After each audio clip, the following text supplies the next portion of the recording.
Good evening, and welcome, my friend. Tonight, we embark on a journey not just through time, but into the hearts and minds of those who lived during one of the darkest periods in history. So, take a moment to settle in. Let the warmth of your surroundings embrace you, and let your mind wander back to the winter of 1831. Imagine yourself standing there amidst the cold, the quiet, and the heavy weight of silence that settled over the fields and cabins of the American South. As the long winter nights stretched on, the world around you felt still, almost frozen in time. The air was sharp with the bite of cold, biting down into the very bones of those who lived in this harsh, unforgiving land. The winds whispered through the bare branches of trees, a constant reminder of the winter's chill. You, like the others who lived in this world, would have felt the sting of the cold as you worked long hours, day after day, under the ever watchful eyes of those who held power over your life.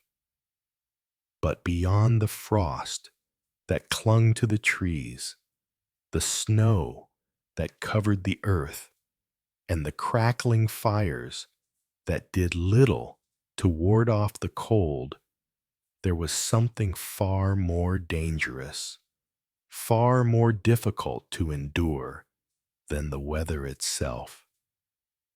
Beneath the quiet of winter, beneath the seemingly peaceful surface of this landscape, lay a tension so thick it could be felt in every breath. The air was heavy with it, as if the very earth was holding its breath, waiting for something to break. The people of the South, enslaved as they were, knew this tension well. They were the ones who toiled in the cold, who had their hopes and dreams buried beneath the weight of shackles. Their lives were defined by the relentless grind of survival, fighting against both the physical elements and the cruelty of those who controlled them. In the stillness of the long winter months, there was little to distract from the ache of longing for freedom, for escape, for something better.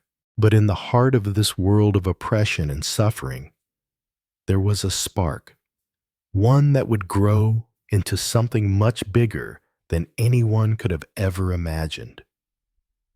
This is where our story begins, with a man named Nat Turner, a man who would rise from the quiet, frozen landscape of the South, carrying with him not just the fire of rebellion, but the weight of a people's unspoken hopes. Now, as you listen, let yourself be transported back to the early 19th century. You'll feel the cold in your bones, but you'll also sense something else, something more powerful than the chill that surrounds you. You'll feel the quiet determination that simmered beneath the surface, waiting for the right moment to erupt. And as the wind howls through the night, you might find yourself wondering, how could a single man, burdened by the weight of his own life and the lives of countless others, change the course of history forever? But change it he would, though not in the way anyone could have expected. It is the winter of 1831, and you stand at the crossroads of a quiet, darkened world where one man's dream of freedom, of justice, would ignite a flame that could not be snuffed out. As the fires crackle and the wind whispers, let us step together into the past, into the heart of that rebellion and uncover the story of Nat Turner and the spark of defiance that would rise in the most unlikely of places. Are you ready, my friend? Are you ready to walk through this world with me, to feel the chill, to taste the dust of the past, and to witness a moment of profound change? If so, then come and let the story unfold before you. You wake up to a cold, still morning. The air outside is sharp, biting, as if it has the power to pierce through to the very core of your being. There is no warmth to greet you. The earth beneath you is cold, unforgiving, just like the world you wake up to every day. Your cabin, small, rough, and cramped, is barely enough to keep the chill at bay.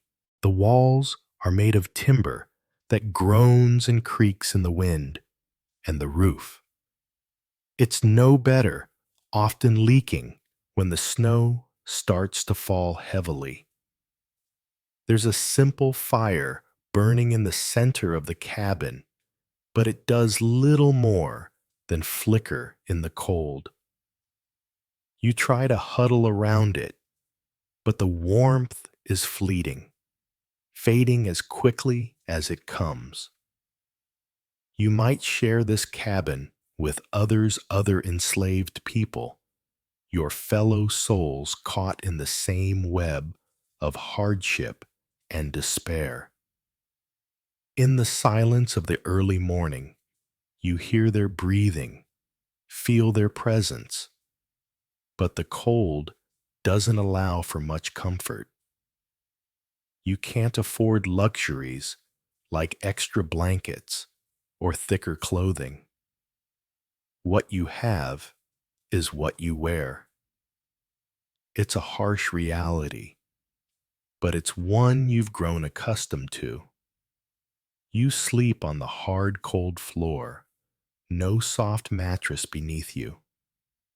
The only comfort you find is the tiny warmth of the fire, but that too is fleeting, leaving you exposed to the night's chill. As the night drags on, the cold creeps into your very bones, and sleep becomes a restless companion. You shift, pulling your tattered clothes tighter around you in a feeble attempt to hold on to whatever warmth the fire had left behind. But it's never enough. The cold is relentless, seeping into every crack, every corner of the room. The sounds of the night outside, the howling wind, the rustling of branches in the trees, make the darkness feel even deeper, even colder. The cabin is small, and the air inside is thick with the smell of damp earth and smoke from the fire. There's a heaviness that fills the room, a weight that presses down on you, making it harder to breathe. The walls, thin and fragile, offer little protection against the biting winds that cut through the gaps. The wooden beams creak under the strain, groaning like the very land itself is sighing under the burden of winter's cruel grip. You lie there wide awake now, listening to the sounds of your fellow enslaved people in the cabin. Some are snoring softly, others tossing and turning in the same restless way you are. You can hear the crackling of the fire, but it's weak, flickering, struggling to stay alive in the cold. Every time you close your eyes, the darkness presses in, and the cold seems to become more unbearable. It's as though the night stretches on forever, and you wonder if you'll ever feel warm again. You think about the work ahead. There will be no respite, no break from the cold. Whether it's tending to the fields, hauling water, or working in the kitchens, the day will demand your labor, and it will be just as unforgiving as the night. There's no room for weakness here, no space for rest. The tasks are endless, and the reward, if there is one, feels distant, almost unreachable. In the silence, your mind begins to wander. The cold seems to give your thoughts room to grow, to expand, and before you know it, you're thinking of a world far beyond this small cabin, beyond the harsh winters and endless labor. You dream of escape, of a life without the sting of the cold, without the heavy chains that bind you to this place. But those dreams feel like ghosts in the night, faint, fleeting, and unreachable. How could you ever escape? How could anyone escape from a life like this? The thought lingers, and for a moment, just a moment, you imagine a life where you can wake up, not to cold and hardship, but to warmth and freedom. The dream is sweet, but you know it's just that, a dream. And with that thought, the cold of the night wraps around you once more, pulling you deeper into its embrace. You try to focus on the fire, the only thing in the room that offers a sliver of hope. Its warmth is fleeting, but for a moment, it feels like something worth clinging to. Maybe, just maybe, there is a chance somewhere for warmth, if not in the fire, then in the dreams that carry you through the night. But sleep is elusive, and the cold doesn't let you rest. The long hours stretch on, and all you can do is wait for the dawn, knowing that the cycle will begin again. Another day of toil, another day of struggle. The cold might claim your body, but your spirit, that at least remains untouched for now.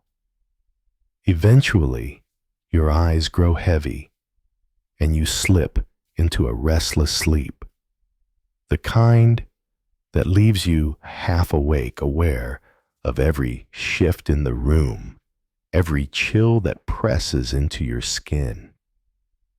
The night continues its quiet march, and you, like the others in the cabin, drift in and out of sleep, knowing that when the morning comes, the cold will still be there, and the work will still await you.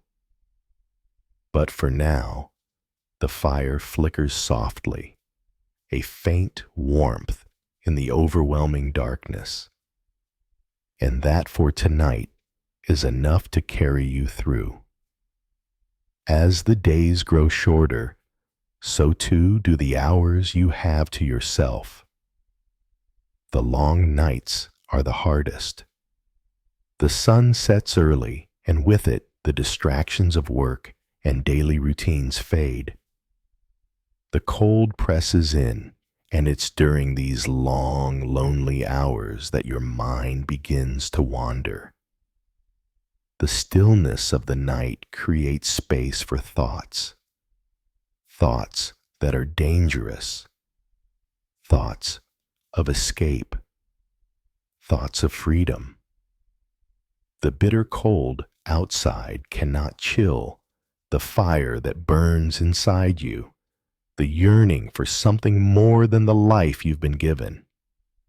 Winter, with its silence, gives you more time to think, and it's during these long, dark hours that the dream of freedom feels closest. You imagine a life without chains, a life where you could wake up and feel warmth, not just from the fire, but from the very air around you.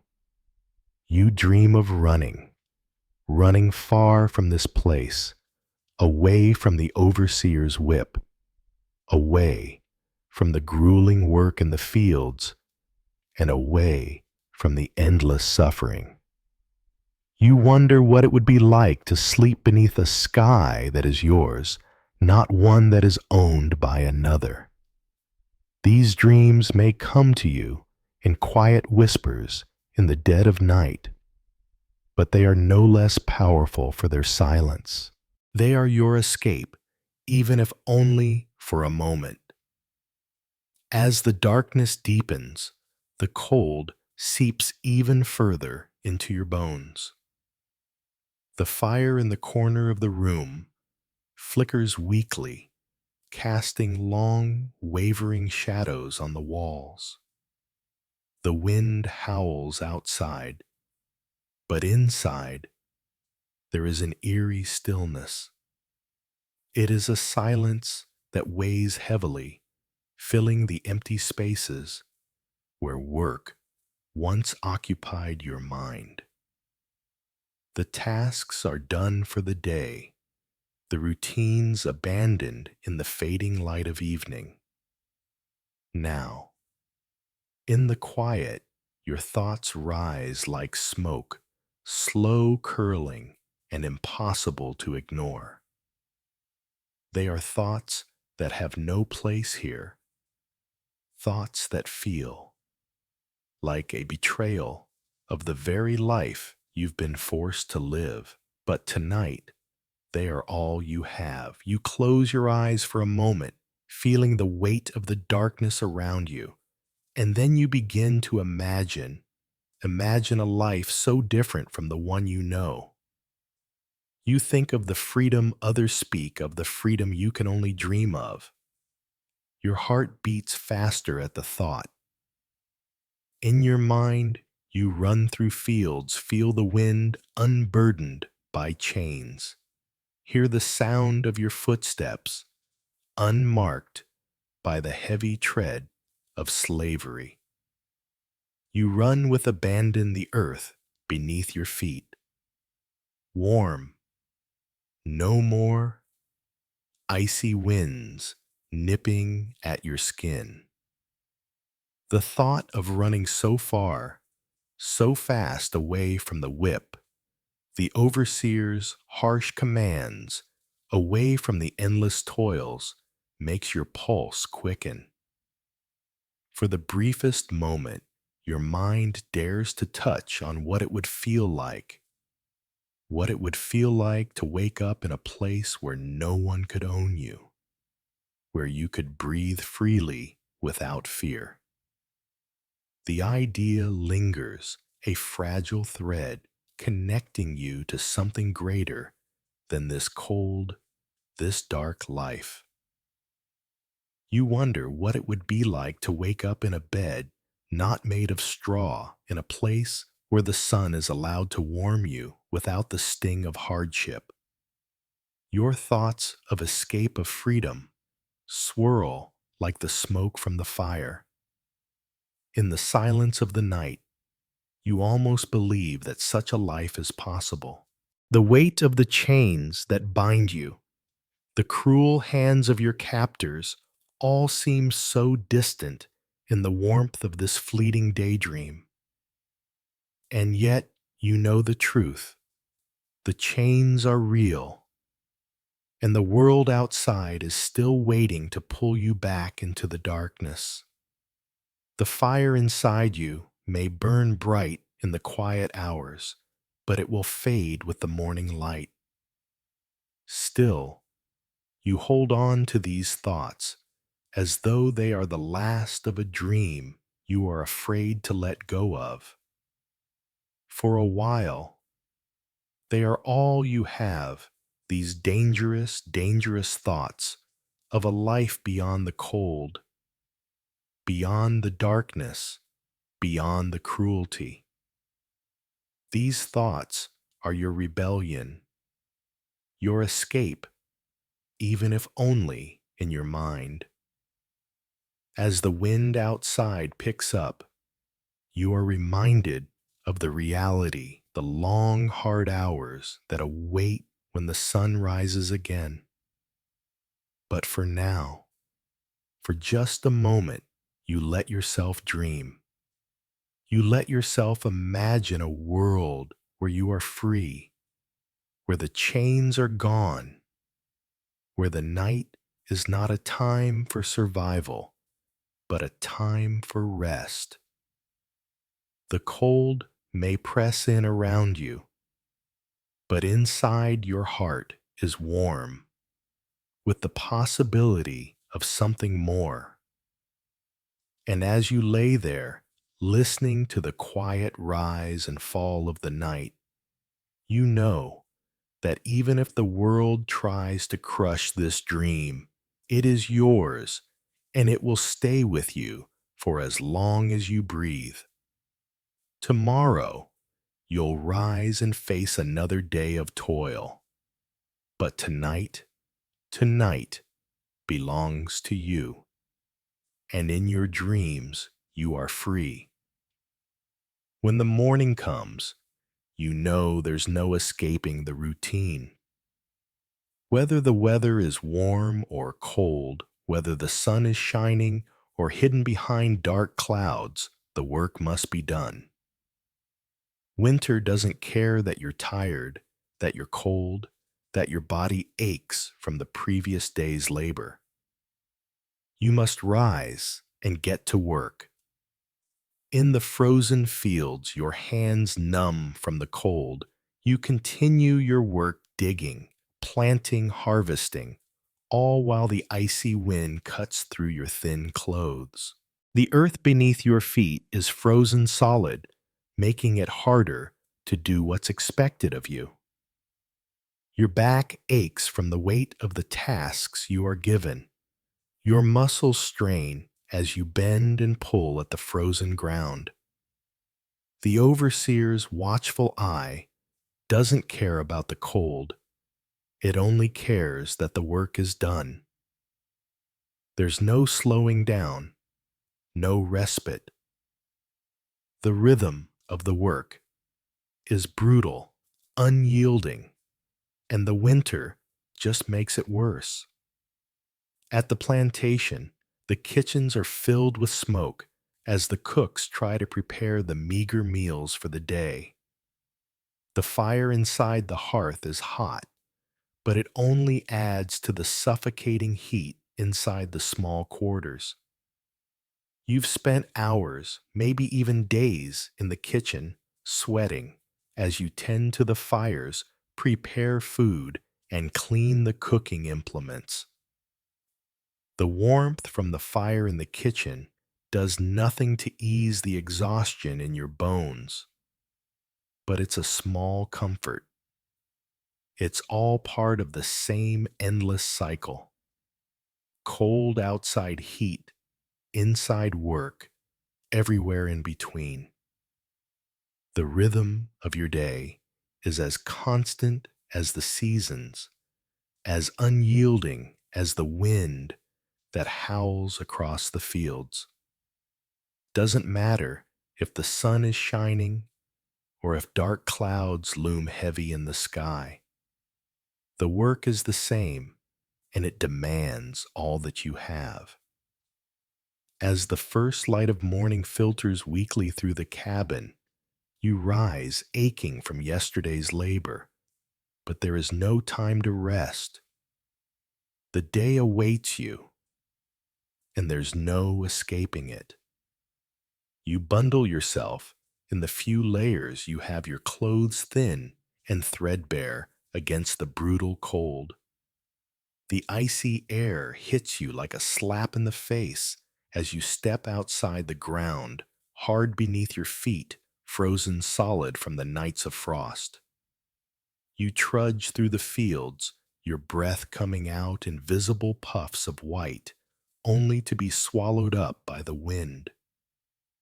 Your hands, stiff with cold, fumble as you dig into the frozen earth, trying to loosen the soil, but it's a hopeless task. Each movement is slow, laborious as your fingers grow numb from the bite of the winter chill. Every task feels 10 times harder in the cold. The back of your neck aches from the strain of pulling at the stubborn earth. Your muscles burn with exhaustion. Your body is already weary from the endless work, but still you push forward. The overseer's gaze is sharp, his presence a constant reminder that there's no time for weakness. You are nothing more than a cog in the relentless machine of the plantation. And if you falter, the consequences will be swift. There is no reprieve. The overseer does not care if your body aches or if the cold is seeping into your very bones. He only cares that the work gets done, and that is what drives you forward. The days are long, the tasks unending. You've learned to move without thinking, to push through the pain and the cold to work until your body feels like it can no longer go on, and then somehow find the strength to keep going. By midday, you stumble back to the plantation house, your hands raw and red from the cold. Inside the kitchen, the heat from the hearth is almost unbearable, a stark contrast to the icy winds outside. The air inside is thick with smoke and the heavy scent of boiling food. You help the cooks tend the fires, the flames crackling and popping as they attempt to prepare the meager meals for the day. The warmth from the fire doesn't reach deep enough to melt the exhaustion in your limbs, but you welcome it nonetheless. It is a small comfort in an otherwise grueling day. You've spent hours in the kitchen, tending the flames, stirring pots, and cleaning the remnants of yesterday's meals. Your body protests, but the work doesn't stop. The rhythm of your labor is unbroken, like a steady, relentless tide that never recedes. Every task, no matter how small, feels like a mountain to climb, but you know there's no escaping it. You've learned to move mechanically, to silence the aches in your body, and to focus only on the next task. The hours blend together, morning turning to afternoon, afternoon turning to evening. It all feels the same, an endless cycle that has no beginning and no end. The warmth of the fire in the kitchen is fleeting, a temporary relief before you must face the cold again. The same cold that gnaws at your bones in the fields, the same cold that makes the simple act of breathing feel like a battle. Yet despite the exhaustion, despite the cold, despite the unrelenting work, you keep going. Because in this world, there is no choice. You work, you endure, and you survive. But in the silence of your mind, you begin to wonder what it would feel like to stand still for just a moment, to let the world pause, to let your body rest without the weight of labor pressing down on you. You wonder what it would be like to feel warmth that doesn't come from the fire in the hearth, but from the warmth of your own freedom. You wonder if that moment will ever come. But for now, the cold still presses in. The work still demands your strength, and the rhythm of your life goes on. It is in these moments, as the cold seeps into your very bones, that you begin to feel the weight of your life. The physical strain of the endless work is hard enough, but it's the toll it takes on your soul that is hardest to bear. The pain in your hands, the aching of your back, the weariness in your limbs, they are all visible signs of the struggle. But the weight that presses down the hardest is the weight of your spirit, the constant reminder that you are not free, that your body is not your own, that you belong to someone else. You move through life like a shadow, doing what you must to survive, but never truly living. The cold that blankets the land reflects the coldness that has crept into your heart, slowly numbing your ability to hope to dream. It's a silent, relentless strain, one that goes unnoticed by those who have power over you. But in your heart, you know that something has to change. The dreams of freedom become louder, the desire to break free more intense with every passing day. And though the cold may numb your body, it cannot numb your spirit forever. The days blur together in an endless stream of grueling work. But even as the physical exhaustion sets in, your mind remains restless, caught in the quiet rebellion of dreams.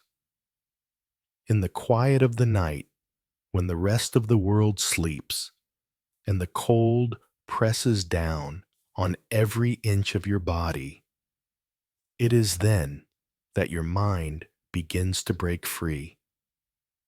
The longing for freedom grows stronger, like a voice echoing through the silence, refusing to be silenced by the weight of your circumstances.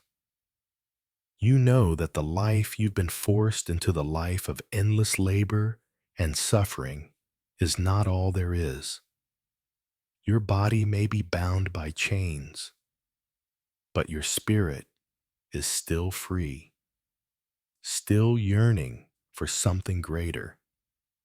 Even in the darkest moments, when the cold cuts through you and the ache of your bones seems unbearable, your soul refuses to be broken. It holds onto a flicker of hope, a hope that there is a life beyond this, a life where you can stand tall, unburdened, and free. And so, as the cold winds howl through the night, you allow yourself to dream, if only for a moment. You imagine the warmth of the sun on your skin, the freedom to walk without the weight of chains, to speak without fear of retribution, to live without the shadow of oppression hanging over you. These dreams, these fleeting moments of peace, feel like a lifeline in the storm. They are not just dreams. They are the very essence of your will to survive, to fight to one day break free from this life of servitude. But the morning always comes, and with it, the harsh reminder of reality. The cold does not relent. The work does not stop, and the chains are always there, a constant weight on your body and your spirit. Yet even as you rise each day and continue with the monotonous grind of survival, there is a quiet defiance growing within you. It is the defiance of the human spirit, the refusal to accept that this is all there is. The cold may numb your body, but it cannot numb the fire burning inside you, the fire of resistance, of hope, of a future that is yet to be written. The struggle is not just against the physical toil, the endless work in the fields, or the unyielding cold.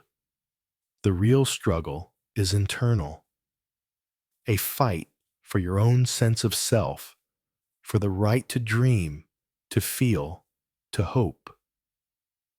And though the weight of your life presses down on you, though the coldness of the world around you threatens to consume you, you hold on to that fire within, because deep down, you know that it is the only thing that will keep you going. One day, perhaps the dreams will no longer be fleeting. Perhaps one day, you will find a way to break free from the chains that bind you to feel the warmth of freedom, not just in your heart, but in your very being. Until then, you endure, you survive. And in the quiet moments of the night, when the cold is at its worst and the world is silent, you allow yourself to dream, knowing that those dreams are not just a refuge, they are a promise, a reminder that one day the spirit that refuses to be silenced will find its way to freedom. You can sense it in the way Nat Turner carries himself. There's a quiet strength in his presence, a calmness that comes from something deeper than the world around him. He is not loud, not forceful, but there is an undeniable force within him, a fire that burns quietly beneath the surface. His faith is everything to him. It is the only thing that keeps him steady in a world of chaos, in a life of constant suffering. His belief in God, in a higher power that sees beyond the chains, beyond the fields, and the harsh hands of his masters, is what gives him the strength to endure. In the stillness of the night, when the cold presses down on him, and the pain in his body reminds him of his place in the world, his faith is his refuge. It is here, in the quiet of the night, that he feels most connected to something greater than himself. He believes that God has a purpose for him, even if that purpose is unclear. And it is this unwavering belief that sustains him through the darkest times when everything around him feels like it's falling apart.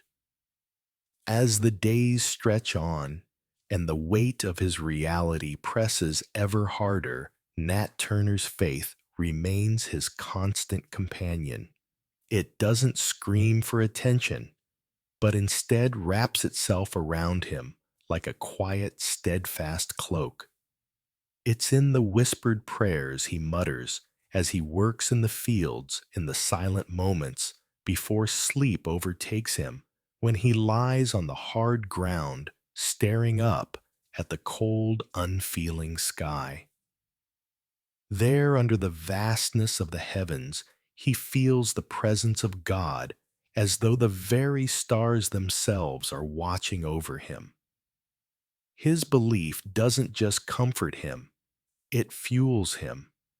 It gives him the strength to keep moving, even when the work is unbearable, even when his body screams for rest, even when the bitterness of his world threatens to swallow him whole. There is a deep sense of knowing, a feeling that despite everything, he has not been abandoned. The weight of oppression, the harshness of his masters, the brutality of the daily grind. They are all visible in his body, in the lines that mark his skin, in the weariness that never truly leaves his eyes. But his faith makes him feel that none of it is in vain. He feels God's presence in his suffering, and that in some way makes it bearable. There are moments, though, when the cold truth of his life overwhelms him. In those quiet hours before dawn, when the world is still and only the wind whispers through the trees, doubt creeps in. He questions the purpose of his suffering, wonders why a just God would allow such cruelty to persist. But those doubts are fleeting, like a cloud passing over the moon. His faith, deep and unshakable, always pulls him back. He remembers the lessons taught to him as a child, the stories of perseverance, of hope, of deliverance, and he knows that his life is not an accident. He knows that even in the darkest of times, God's plan is unfolding, even if it is hidden from his understanding. It is in these moments when the cold sears through him, when his muscles ache from the endless toil, that Nat Turner feels a fire stir within him. It is not a fire of anger, but one of conviction. It is a quiet blaze that burns deep within his soul, and it tells him that he is not meant to endure this forever. He knows that there is a purpose for his suffering, even if that purpose is still unclear. He begins to feel that his faith is not just a way to survive, it is the key to something much greater, something that will set him free and in turn set others free as well. The quiet fire grows. It becomes a burning desire to change the world around him, to act upon the feeling that has been stirring within him for so long. His faith leads him to believe that he is a chosen vessel, that God has set a path before him, a path that will not only lead him to freedom, but to something more profound, a chance to free his people from the chains that bind them. The weight of his burden is no longer a punishment. It is a call to action. He realizes that the suffering he has witnessed in the eyes of those around him is not something to be endured silently. It is something to be confronted, to be overcome. And so, in the stillness of the night, in the cold that seeps into his bones, Nat Turner's faith transforms. It becomes more than just a quiet belief in something greater. It becomes a fire, a fierce conviction that cannot be ignored. He knows now, deep within his soul, that his purpose is not just to survive. It is to lead, to fight, and to bring about the change that his people so desperately need. And it is this faith, this quiet strength that comes from believing in something larger than himself, that will carry him through the darkness and into the light of the rebellion that is to come. The fire burns brighter with each passing day, until one day the quiet man with the steady faith will rise, and the world around him will never be the same. From a young age, Nat Turner was taught to see the world through a different lens. His upbringing was steeped in spirituality, in the belief that there was something greater than the life he was born into. He was raised in a world where stories of God's power and the promise of freedom echoed through the air. Even as a child, he felt the weight of those stories, the weight of the knowledge that there was more to life than the fields, more to life than the endless work and the cruelty of those in power. As he grew, his awareness of the world around him began to deepen. He saw the way his people were treated, the way they were made to toil without rest, without reward. He saw the harshness in the eyes of the overseers, the cruelty of the whip, and the relentless punishment for the smallest infraction. But he also saw something else.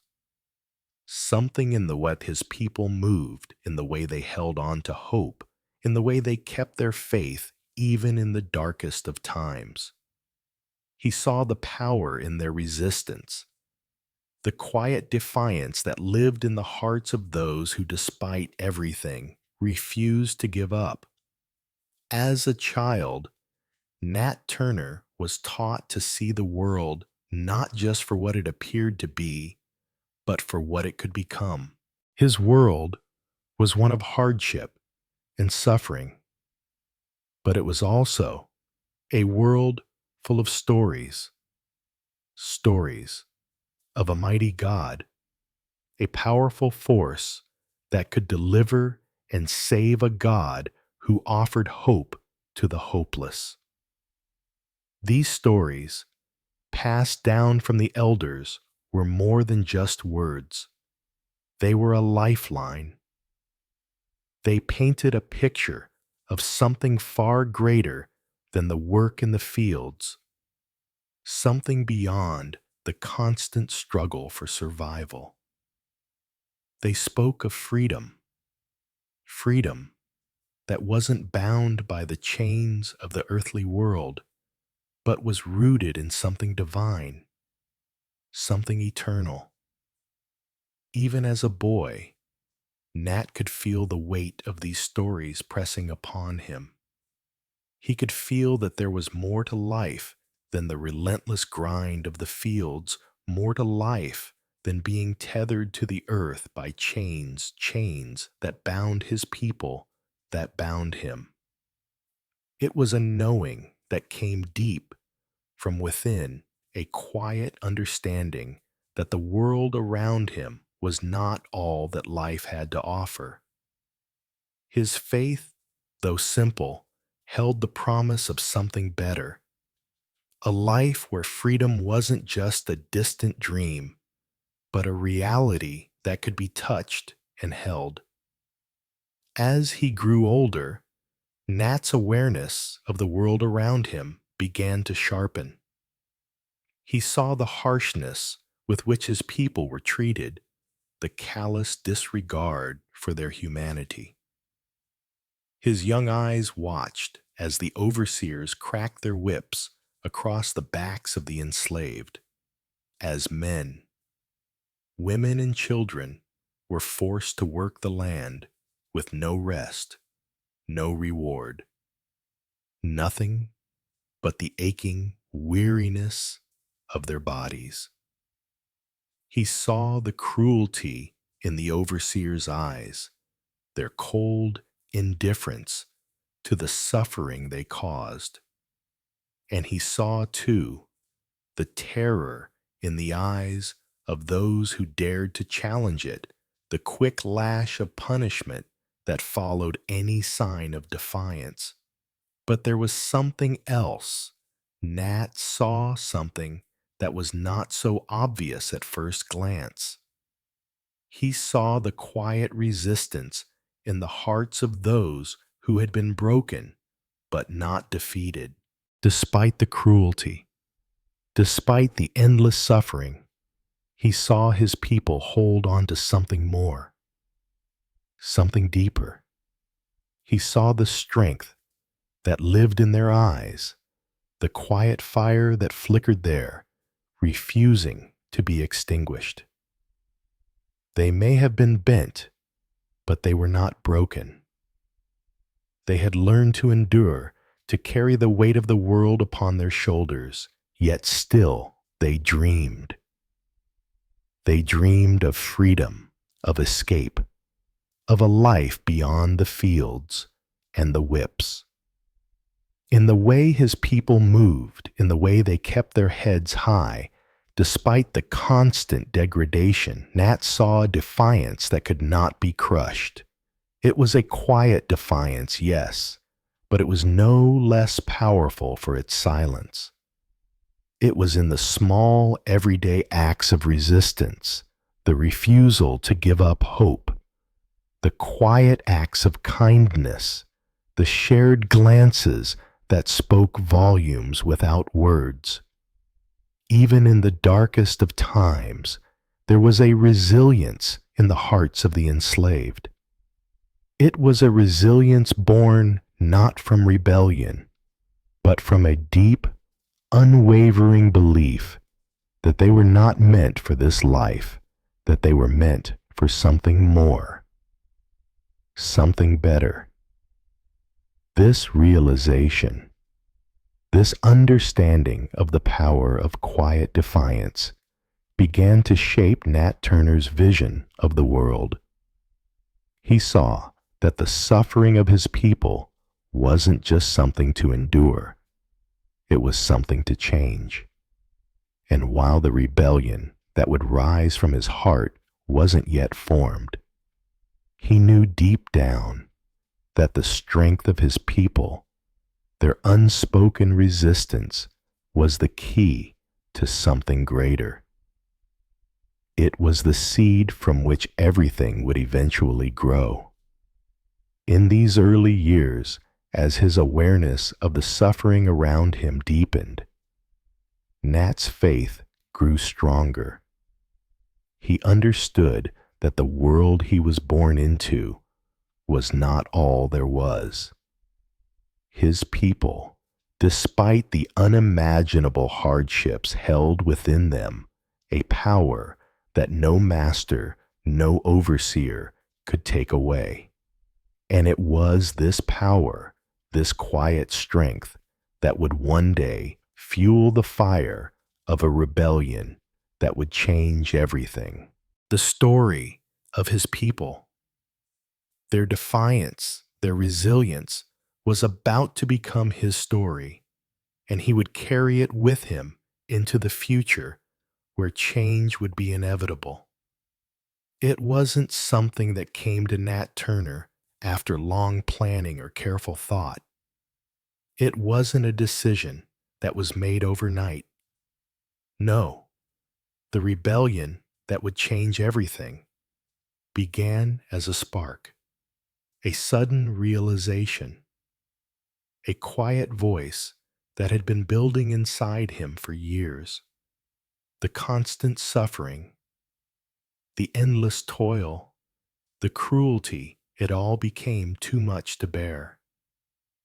One day, in the stillness of his soul, he understood something God had a purpose for him. But that purpose was not to live in chains. It was not to watch his people suffer in silence. The rebellion that would soon unfold wasn't something he had planned over weeks or months. It was a feeling that had been growing inside him, a realization that was born from a lifetime of watching the pain of those around him, from watching his people bend but never break under the weight of oppression. And when that spark ignited, it was unstoppable. In the quiet of his heart, he knew that it was time for change. The world had been silent for far too long, and it was time to make a noise that could not be ignored. The realization came not with fanfare, not with grand schemes or whispered plans. It was a quiet, almost imperceptible understanding that formed in Nat Turner's soul over time, like a seed slowly taking root. For years, he had endured, just as his people had endured, the weight of oppression and the relentless cruelty that defined their lives. The lash of the whip, the burning heat of the fields, the endless labor, all of it was woven into the fabric of his existence. But as the days bled into each other, as the seasons turned and the years passed, something inside him began to change. It wasn't sudden. It wasn't a decision made in the heat of anger or frustration. It wasn't a single moment that set him on his path. Instead, it was a gradual build, a slow and steady accumulation of all the pain, the suffering, the witnessing of lives broken by the cruelty of the world. The more he saw, the more he felt the injustice pressing down on him, the more he could no longer ignore the truth that had been quietly stirring in his heart. There had to be more to life than this. There had to be more than the endless toil, more than the submission, more than the silent suffering of his people. One day, in the stillness of his heart, Nat Turner knew with absolute clarity that God had a purpose for him, a purpose beyond survival, beyond enduring the weight of chains and lashes. It was not a purpose that would see him continue to watch his people suffer in silence. That was not the plan God had for him. The thought took root deep within him. He was not meant to bend under the weight of the world. He was meant to change it. That understanding, that quiet realization, grew with intensity as the days passed. It was not something he had planned. It wasn't a strategy, a well thought out blueprint for rebellion. It was a feeling, an unshakable knowing that had been building in him for years. His faith, his quiet strength, had always been a source of power, but now it became a call to action. Watching his people bend, but never break, seeing the way they held on to hope in the face of cruelty, gave him the courage to take that first step towards something unthinkable. The more he saw, the clearer it became. His people had suffered for far too long. The world had been silent for far too long, and it was time for that silence to end. He could no longer stand by and wait for change that might never come. He could no longer accept the status quo as the only reality. The weight of the world had pressed down on him for so long. But now he understood it was time to make a noise that could not be ignored. It was time to rise, to fight, to take the first step toward the freedom that had always been just out of reach. In the quiet of his heart, he knew that this was his purpose. The rebellion was not a choice, but a calling born from the years of suffering, from the pain of watching his people endure. It was a fire that would no longer be contained, a fire that was sparked by the realization that the chains could not be his destiny. His people would no longer be bound by silence. The world would hear their cry, and it would never forget the sound of it.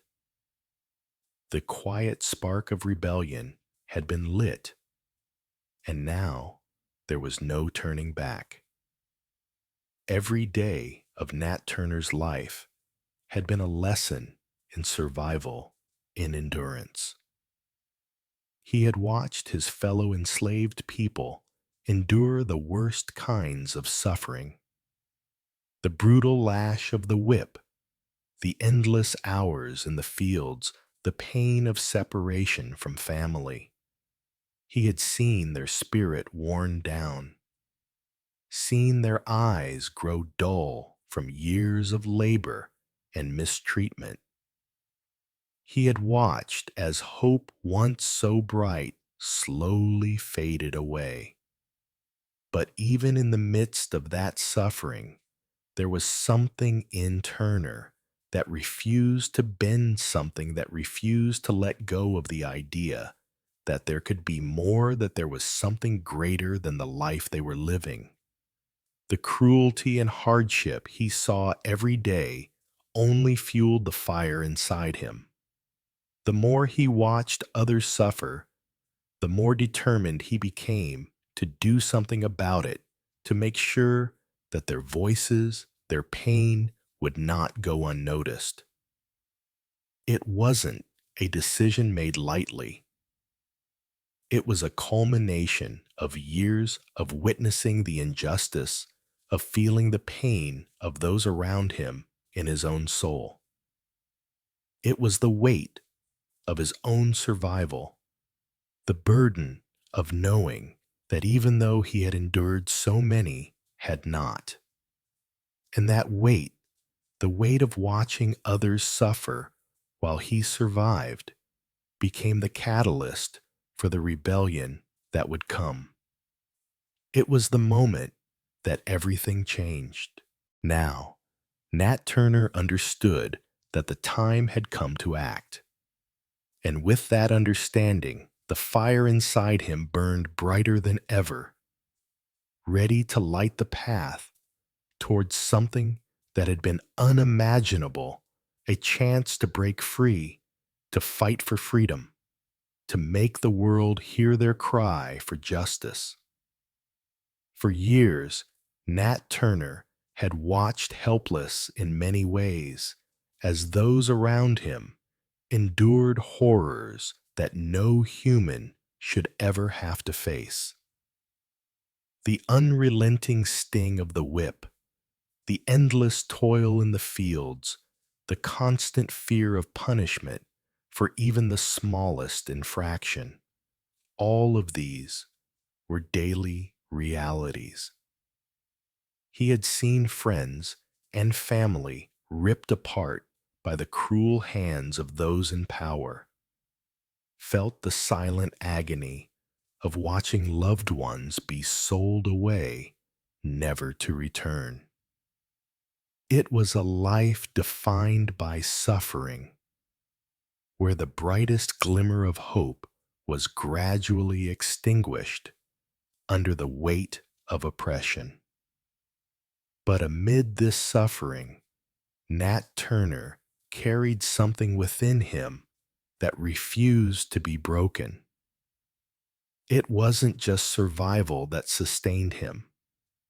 It was a belief, a deep, unshakable sense that there had to be more to life than this, that the suffering of his people was not the end of the story. Even as he watched their spirits wear down, as their eyes dulled from years of endless labor, he saw something more. He saw their resilience, their quiet strength in the face of unspeakable hardship. There was a fire in their hearts, even if it was hidden beneath layers of exhaustion and fear. He could feel it in the air, in the way they held on to whatever fragment of dignity and hope they could. For Nat Turner, that spark of hope became a flame. The cruelty and hardship he saw every day only made his resolve stronger. The more he watched others suffer, the more he felt the injustice seep into his very bones. It ignited a burning desire in him, a desire to fight, to take action, to make sure the world could no longer ignore the cries of the oppressed. Every lash, every unjust punishment, every tear shed in silence only fueled that fire until it grew into something that could no longer be contained. But this wasn't a decision made on impulse. It wasn't something born out of a single moment of anger or frustration. No, the rebellion that was about to unfold had been building in Turner for years. It was a culmination of everything he had seen, everything he had felt, and everything he had endured. It was the weight of his own survival, a survival that had allowed him to watch so many others fall, to endure what they could not. That weight became his burden. It became his calling. He could no longer accept simply surviving while others perished in the face of such overwhelming cruelty. The suffering around him demanded more than endurance, it demanded change. In his heart, Turner knew that the time had come. It was time to act, time to fight time to do something that had seemed impossible. The moment had arrived when he could no longer turn a blind eye to the injustice. His people had endured too much, and he could no longer wait for someone else to bring about the change they so desperately needed.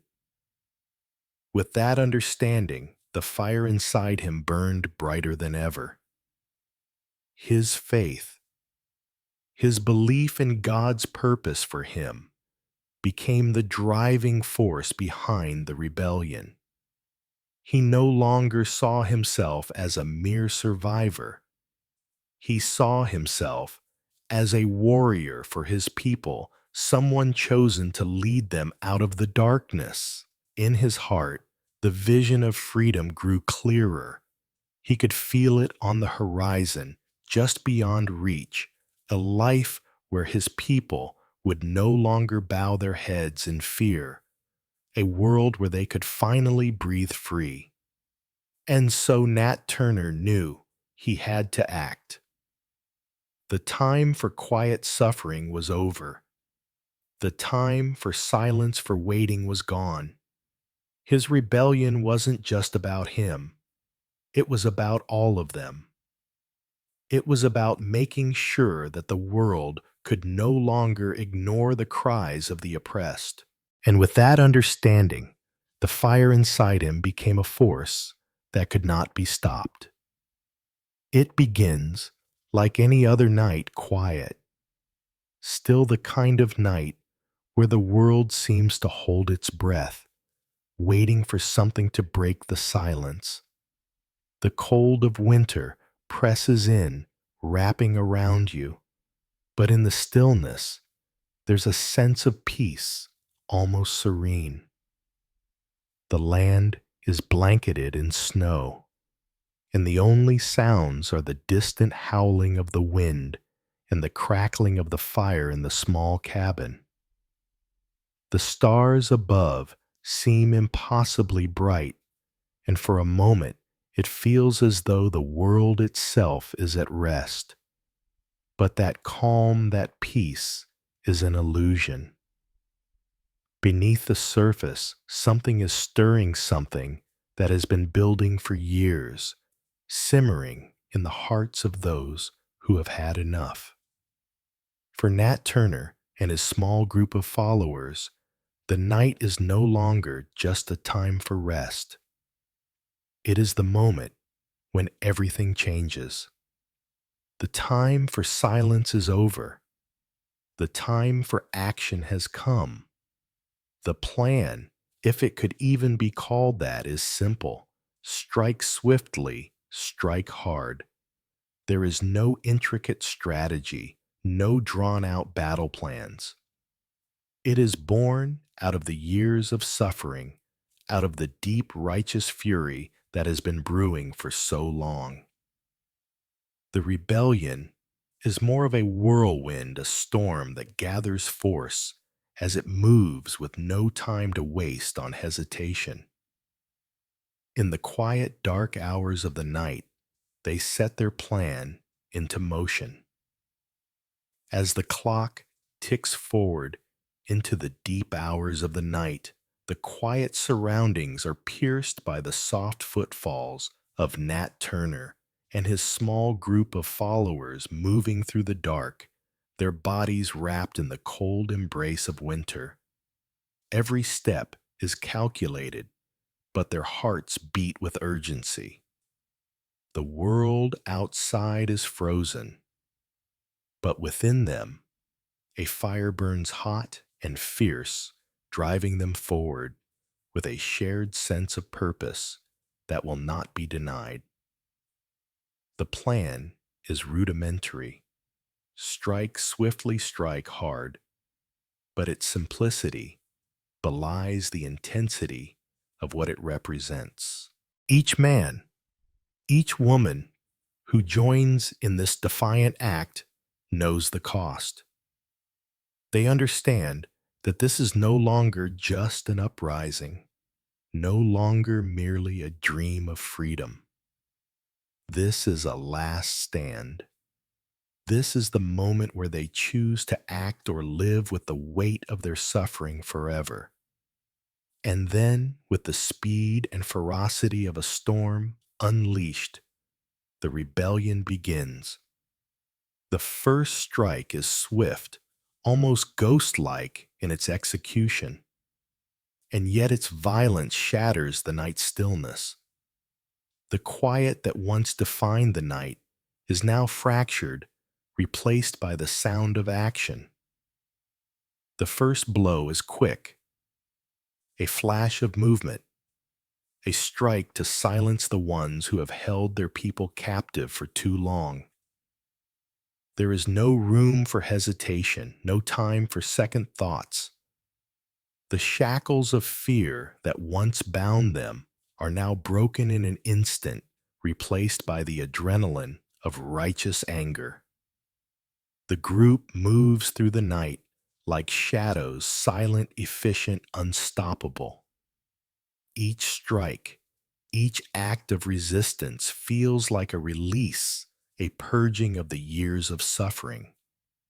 The masters, so accustomed to their control, so sure of their dominance, are caught off guard, stumbling in confusion as they attempt to comprehend what is happening. The rebellion is not the planned, calculated revolution of history books.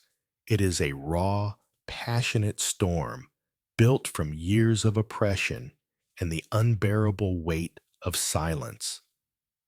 The fire in Turner's heart fuels the fire in the hearts of those around him.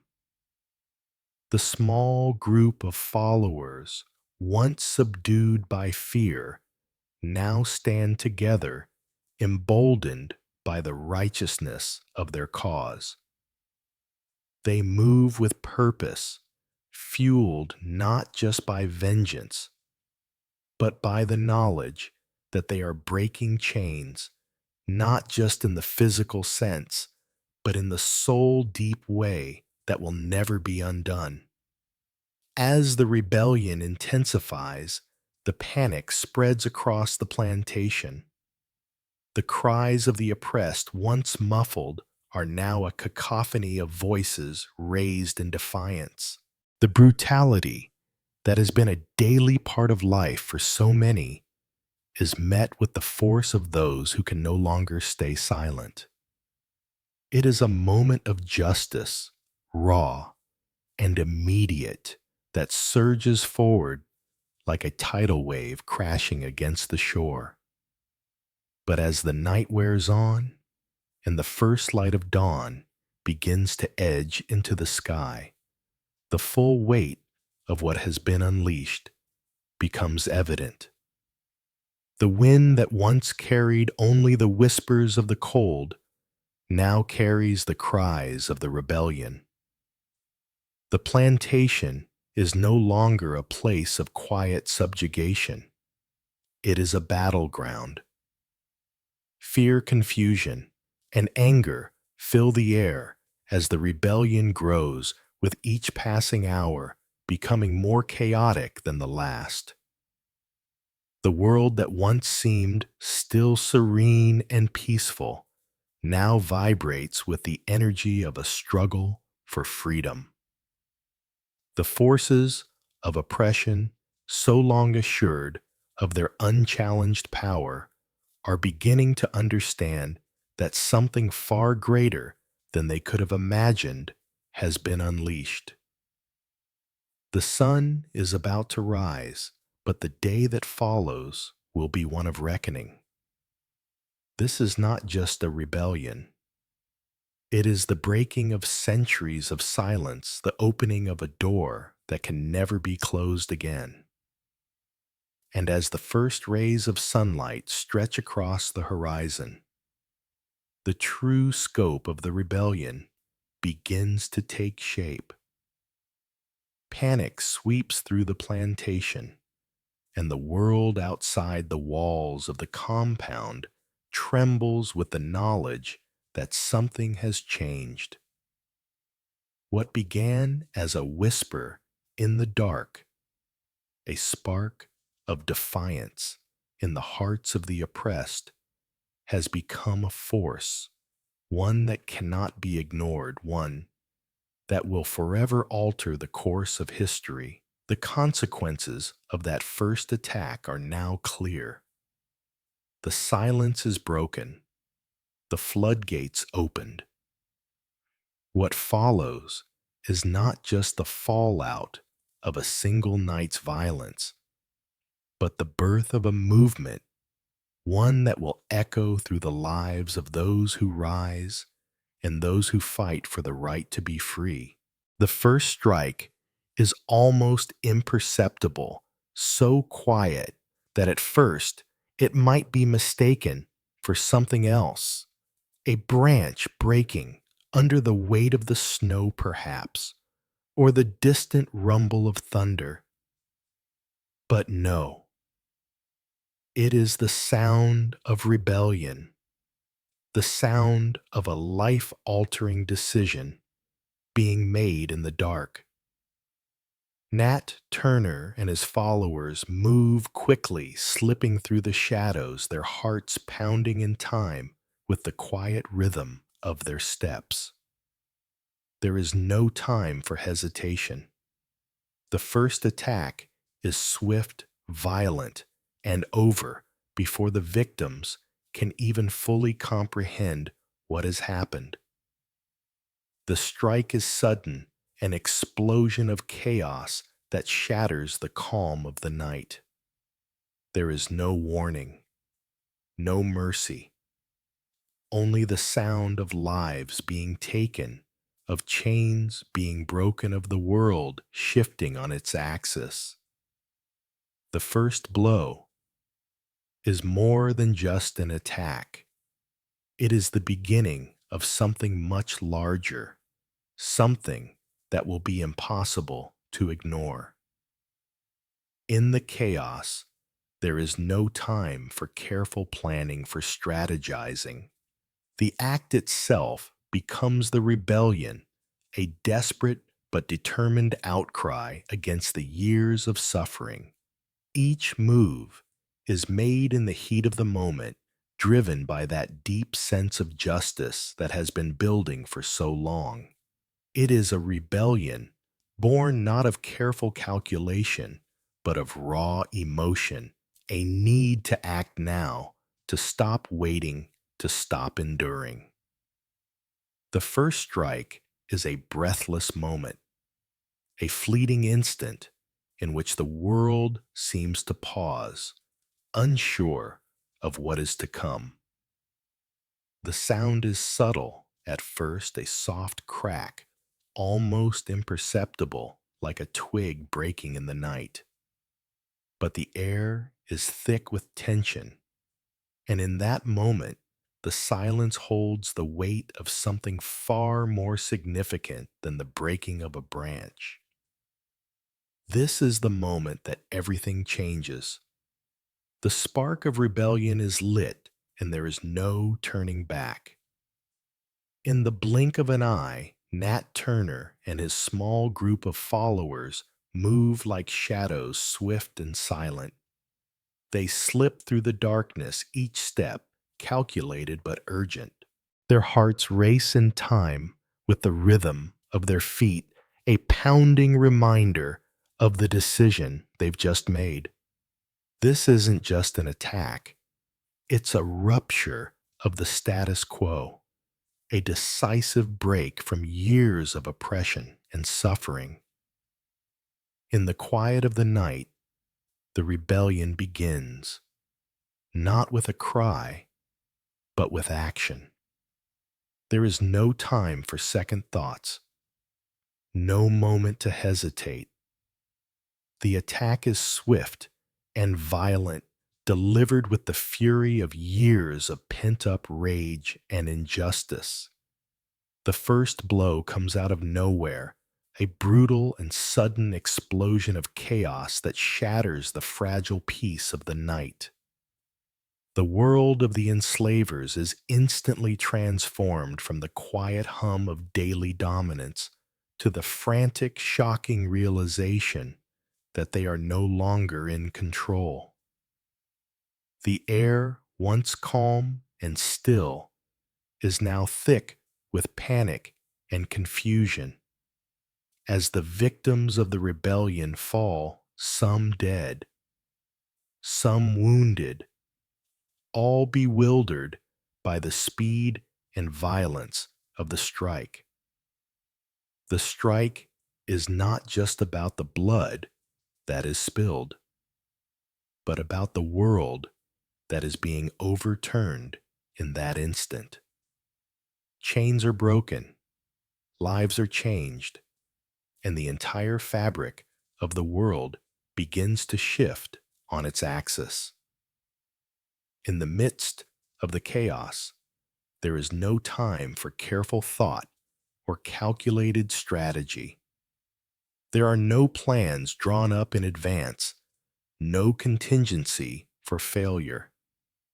What begins as a single, decisive act of violence quickly grows into a whirlwind. Each blow, each act of resistance is born not out of a detailed strategy, but from a deep, visceral need to act, to end the waiting, to stop the suffering, and to claim the freedom that has been denied for so long. This is not a rebellion forged from years of planning. It is a rebellion born from raw emotion, from the instinctive drive to stop enduring the injustice, to rise up and say, no more. The night becomes a blur of movement, of decisions made in the heat of the moment, driven by a sense of justice that has been building for years. The anger, the frustration, the pain, it all fuels the rebellion, propelling it forward with a ferocity that cannot be contained. There is no room for uncertainty now. The time for waiting is over. What was once a silent, aching dream of freedom has become a raging storm, unstoppable and unforgiving. This isn't just about revenge. It's about the demand for a change that can no longer be ignored. And yet, as the night unfolds, there is no clear path forward. The chaos that erupts is not neatly organized or carefully planned. It is the rawness of rebellion, the urgency of a people who can no longer wait for a better future. They must seize it now in whatever way they can.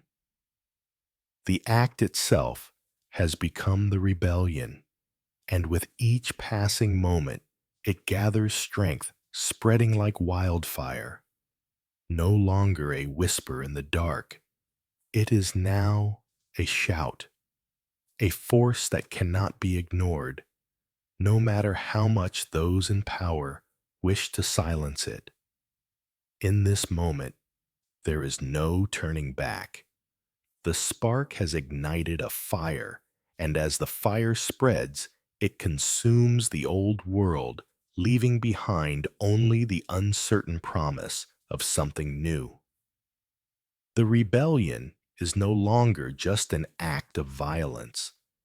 It is the beginning of a new chapter, one where the oppressed no longer bow in silence but rise to demand their freedom. As the first attack unfolds, the rebellion spreads like wildfire. What began as a quiet strike in the dead of night now begins to gain momentum, rapidly escalating as more and more enslaved people join in. There is no longer any hiding it. The rebellion is no longer a whisper in the dark. It is a roar, a force of nature, and it is unstoppable. The once silent night is now filled with the sounds of violent shouting, struggling, the clash of bodies, and the crack of weapons. It is chaos, pure and unfiltered. There is no longer any room for the quiet suffering that has defined their lives for so long. Now, it is a fight for survival, for freedom, for the right to be human. But as the rebellion grows, so too do the consequences. The violence, while necessary in their eyes, is not without its cost. Panic spreads among the oppressors. Confusion ripples through the land. The shock of what is happening reverberates through the plantation, and the overseers, once so confident in their control, are now scrambling to regain it. The sun has not yet risen, and already the world is irrevocably different. The rebellion is no longer just a whisper. It is a force, one that cannot be quelled by fear or violence. As the first attack unfolds, the quiet chaos of the night begins to give way to a rapid, unstoppable force. What began as a sudden strike, a moment of violence in the stillness, now spreads like wildfire. Word travels fast, and the oppressed, those long held in silence, begin to rise up in unison. One by one, they join the rebellion, their steps sure and driven by the same fierce need for freedom. What had once been a whispered defiance in the dark now grows louder, clearer, until it is a roar, a violent surging cry for justice that can no longer be ignored. The night, once peaceful and cold, is now filled with the sounds of rebellion, shouting voices that echo across the land, the clash of bodies struggling, the crack of weapons striking with desperate force. It is not a coordinated battle, nor a neatly planned strike. It is chaos raw and unfiltered. The rhythm of the rebellion is untamed, driven by the deep-rooted pain, the years of suffering, and the unyielding desire to be free. There is no longer room for the quiet endurance that had once defined their existence. The suffering long endured in silence has been replaced by a fight, an all-out fight for survival, for freedom, for the right to live without the weight of chains. As the cries of revolt fill the air, the once still plantation becomes a battlefield. What had once been an orderly, controlled world for the enslavers is now turned on its head.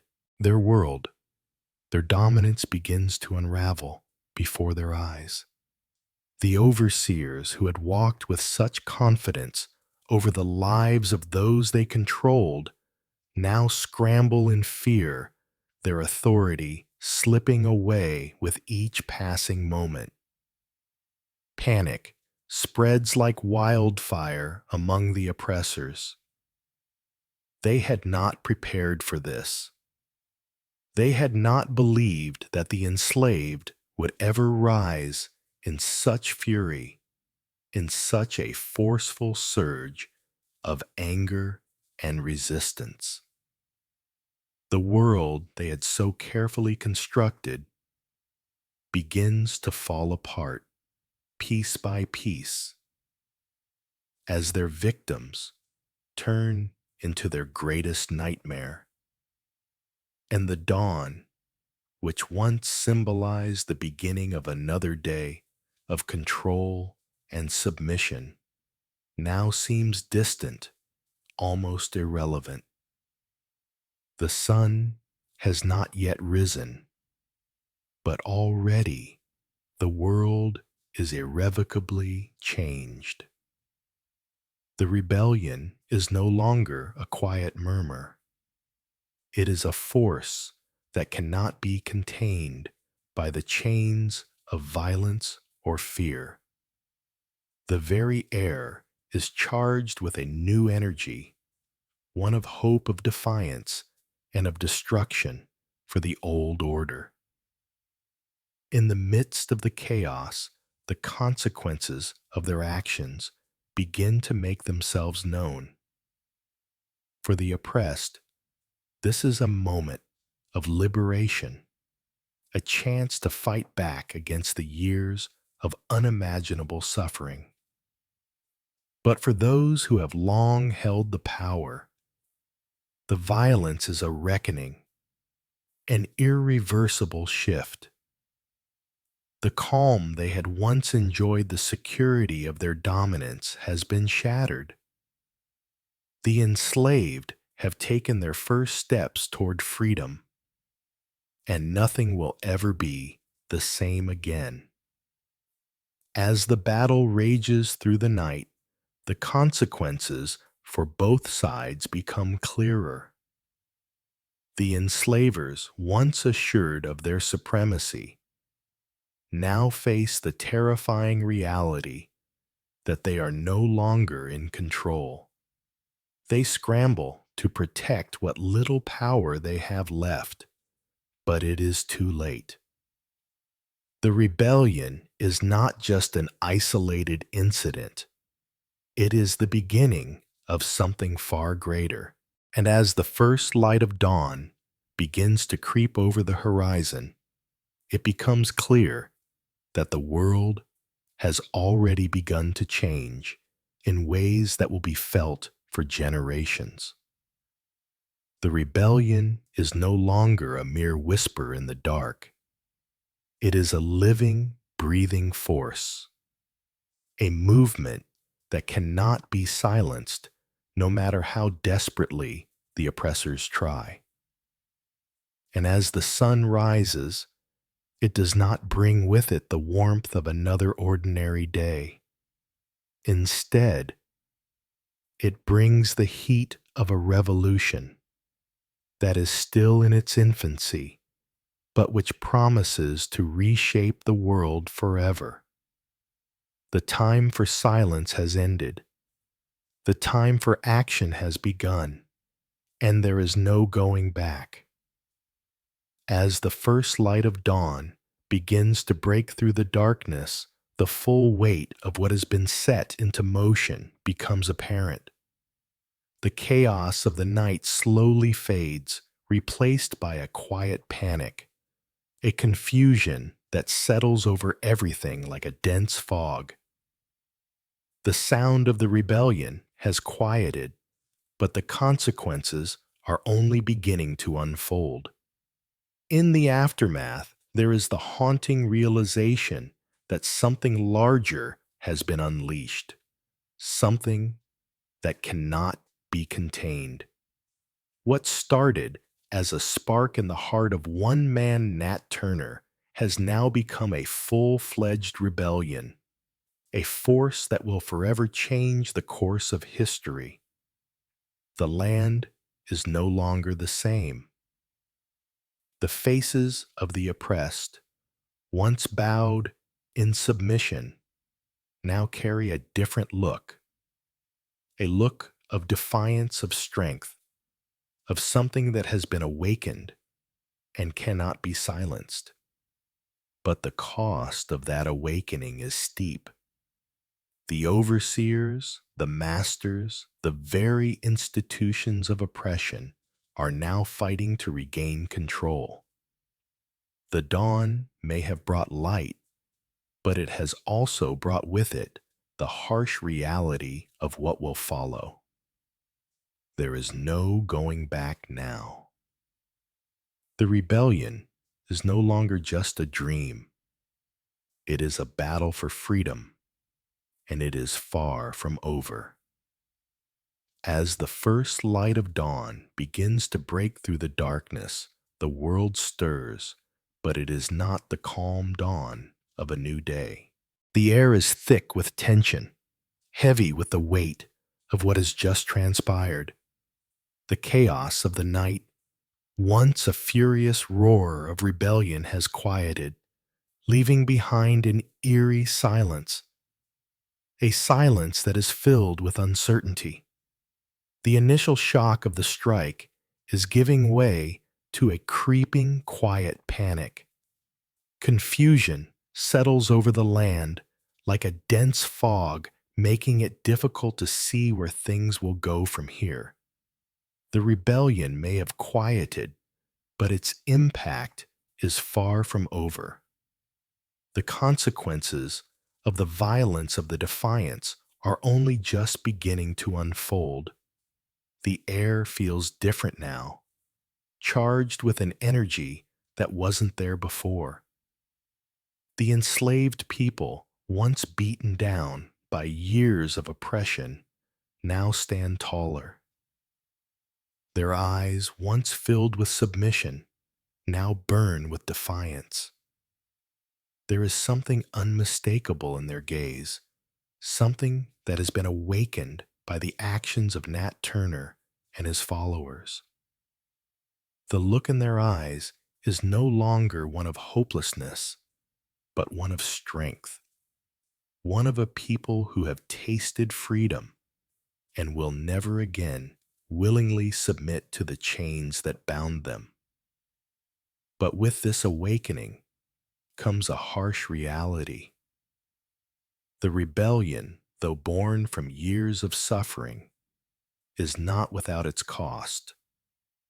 The masters, the overseers, the very institutions of oppression that once seemed unshakable now scramble to regain their control. The moment that Nat Turner set into motion the spark that ignited a fire of defiance has left those who once held all the power in terror. Panic spreads through the plantations and the houses of the rich as they realize that the world they once controlled is slipping through their fingers. The fear is palpable, but it is the kind of fear that cannot be soothed with force alone. The dawn may have brought light, but it also brought with it the crushing realization that the old world has ended. The fight for freedom, once a quiet whisper in the hearts of those oppressed, has now become a full-fledged battle, one that will not be easily won or forgotten. For the enslaved, this is not the end. It is the beginning of something far greater than they ever imagined. For those who had once been in control, the stakes have never been higher. The rebellion is no longer just a dream. It is a tangible force, one that will reshape the course of history. The land, now forever marked by the bloodshed of the night, is no longer the same. It is a land in turmoil, a land where the very foundations of society are being shaken to their core. The rebellion is far from over, and with each passing moment, its consequences ripple out, spreading far beyond the plantations, beyond the fields, beyond the dreams of freedom that were once only whispers. There is no going back now. There is no returning to the way things were.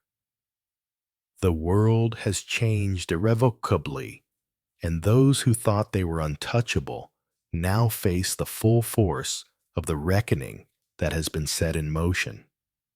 For the enslaved, this is not just a battle for survival, it is a battle for their dignity, for their humanity, for the freedom they have long been denied.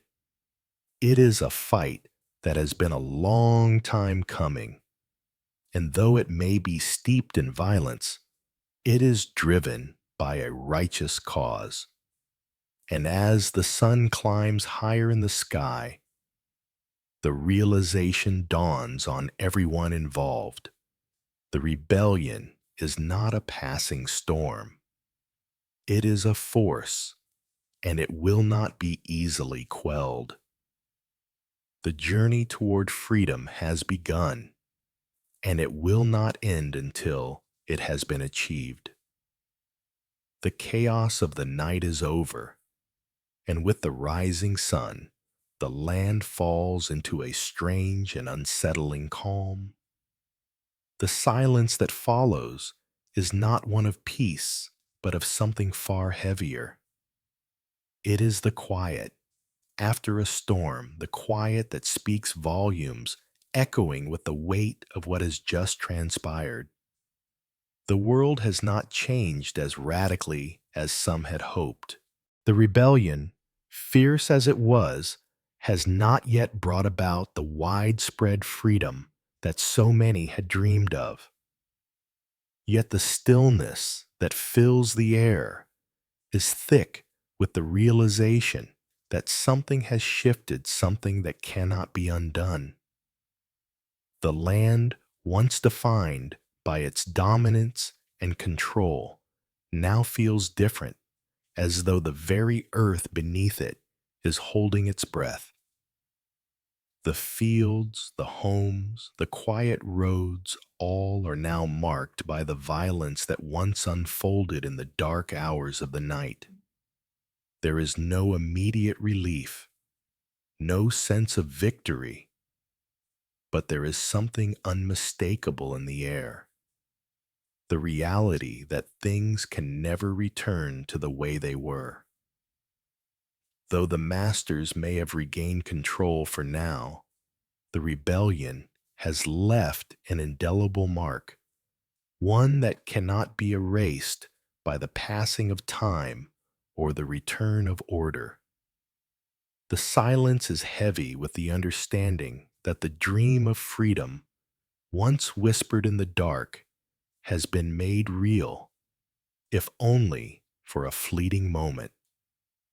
As the first light of day spreads across the land, there is a heaviness in the air, a weight that lingers long after the violence has ended.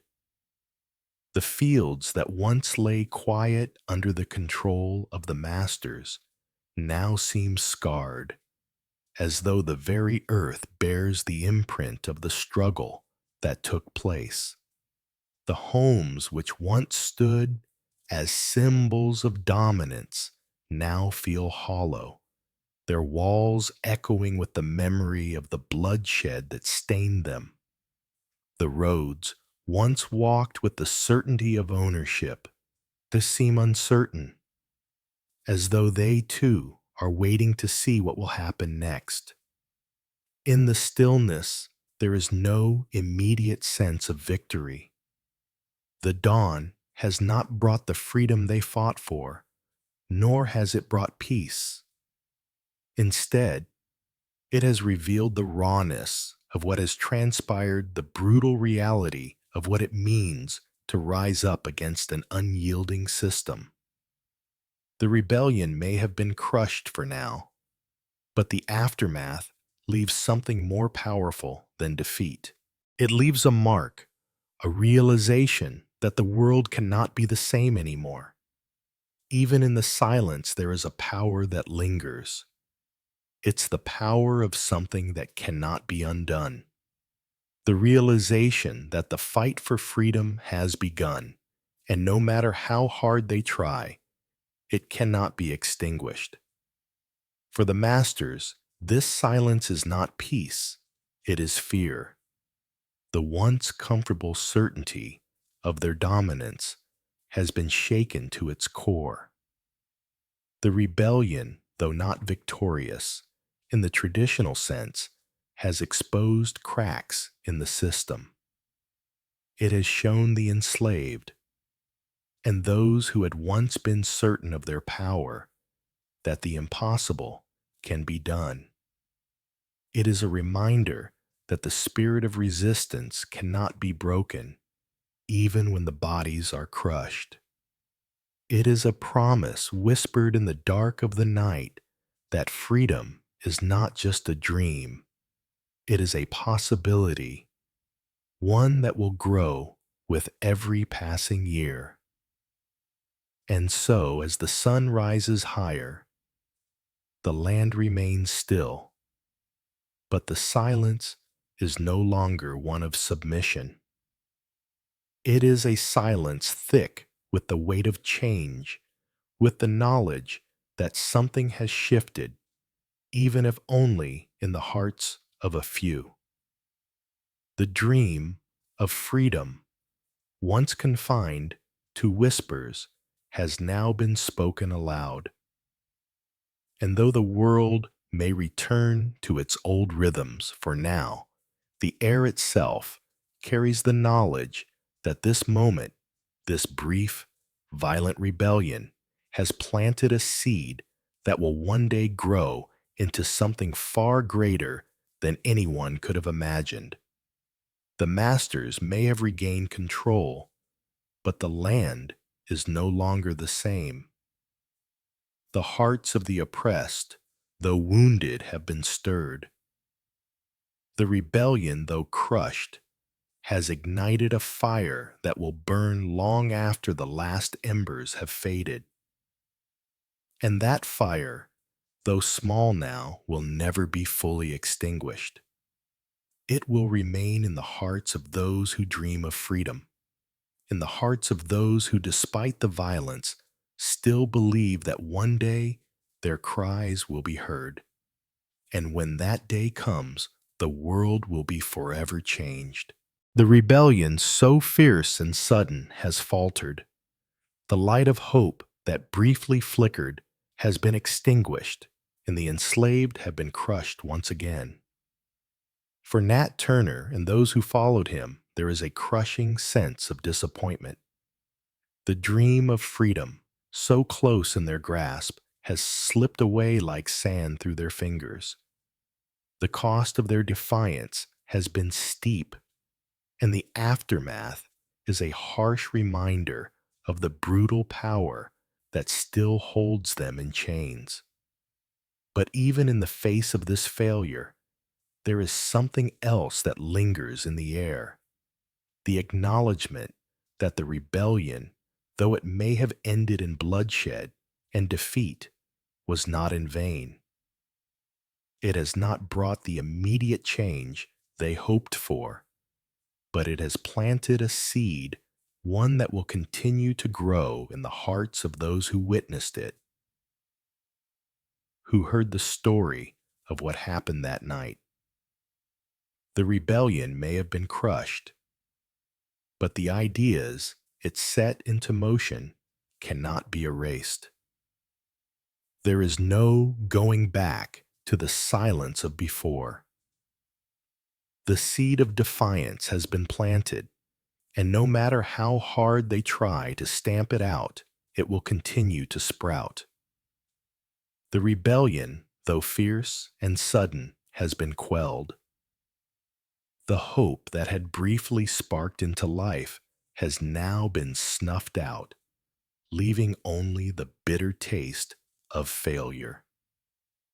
The enslaved who had dared to dream of freedom find themselves crushed once more under the weight of their master's power.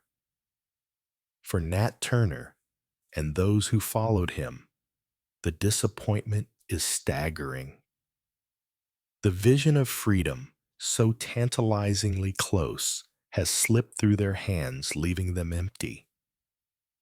The cost of their defiance, of their desire to break free, has been steep. Lives have been lost, and the immediate price of their uprising is paid in blood. And yet the aftermath of it all is more than just the crushing weight of defeat. It is a reminder of the brutal, unrelenting power that still binds them, a reminder that they remain for now under the cruel grip of their captors. But even as the silence returns, thick and heavy, as the echoes of the rebellion fade into the distance, there is something more in the air. There is a lingering sense that this defeat, though bitter, was not in vain. The rebellion may not have brought the freedom they had fought for, but it has stirred something deeper. It has planted a seed of defiance that cannot be erased. The rebellion, in all its violence and tragedy, has created a ripple that will not fade no matter how hard the oppressors try to suppress it. The hope for change, the call for freedom, has been made loud and clear, and it will continue to echo in the hearts of those who witnessed it, who heard the stories of that night. Though the rebellion has been crushed for now, the ideas it set into motion cannot be undone. The dream of freedom has not been extinguished, nor can it ever be. The silence that followed may appear peaceful on the surface, but beneath it, the rebellion continues to live, to grow, and to fester.